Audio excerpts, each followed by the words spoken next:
সবাইকে আসলে আন্তরিক শুভেচ্ছা।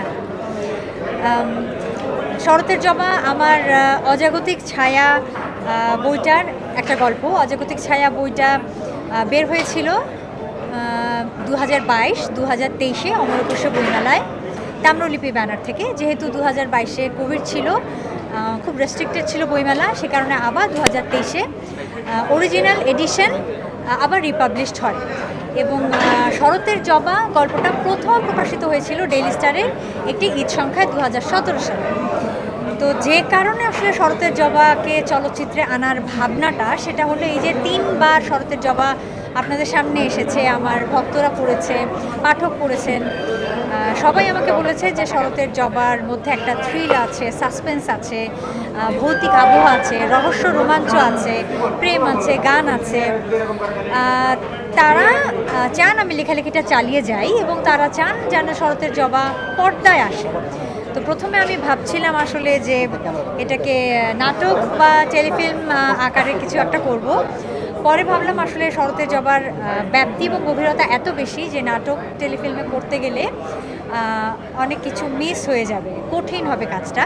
তখন আমি সিদ্ধান্ত নিই আসলে যে শরতের জবার চলচ্চিত্রই হবে।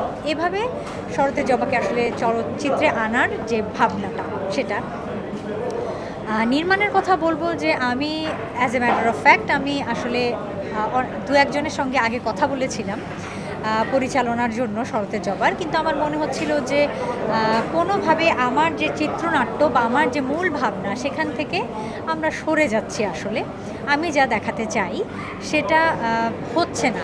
আসলে গল্প আর সিনেমার পার্থক্যই এখানে যে গল্পের বইয়ে আমরা একটা লাইন বা একটা প্যারাগ্রাফ পড়লে নিদ্রা হয়তো যেটা দেখবে বা ভাববে, আমি হয়তো সেটা দেখবো না বা ভাববো না, আমাদের স্বাধীনতা আছে।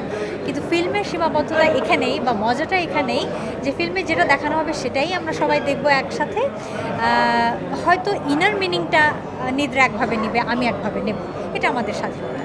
তো সেই জন্যে আমি ভাবছিলাম যে ওনাদেরকে দিয়ে করালে হয়তো আমার যে চিন্তাটা, আমি যেটা দেখছি, আমার যে ভিশনটা, সেটা একটু হলেও সরে যাচ্ছে।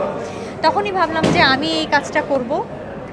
আমার সঙ্গে উপদেষ্টা পরিচালক হিসেবে সুমন ধর ছিল, ডিওপি খায়ের খন্দকার ছিল এবং পিউয়ের কথা বলতেই হয়, কস্টিউম ডিজাইনার। এরা তিনজন আমাকে ভীষণভাবে সাহায্য করেছে, না হলে কঠিন হয়ে যেত কাজটা। কারণ আমি 6 বছর পর অভিনয় করেছি। অভিনয়েরও একটা আনন্দ মিশ্রিত চাপ বা ভয় ছিল যে এতদিন পর কাজ করছি, হ্যাঁ করতে পারবো কি না। তো আমি আসলে 2-3 ঘন্টা করে ঘুমিয়েছি, সত্যি কথা। আমার গেট আপ মেকআপ লুকের একটা বিষয় ছিল, কিন্তু আমার ইউনিট এরা আসলে কেউই ঘুমায়নি। এমনকি নিদ্রাও আমি জানি 45 মিনিটও ঘুমানোর সময়ও পাইনি।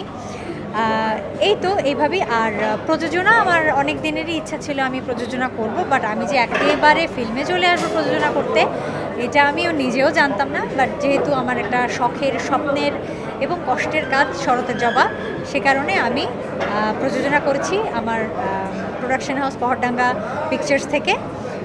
এবং আমরা শুটিংও করেছি পহরডাঙ্গা, এটা নড়াইলে আমার দাদাবাড়িতে। নিদ্রাও গেছে সেখানে, পুরো ইউনিটি ওখানে ছিল প্রায় 15 দিন।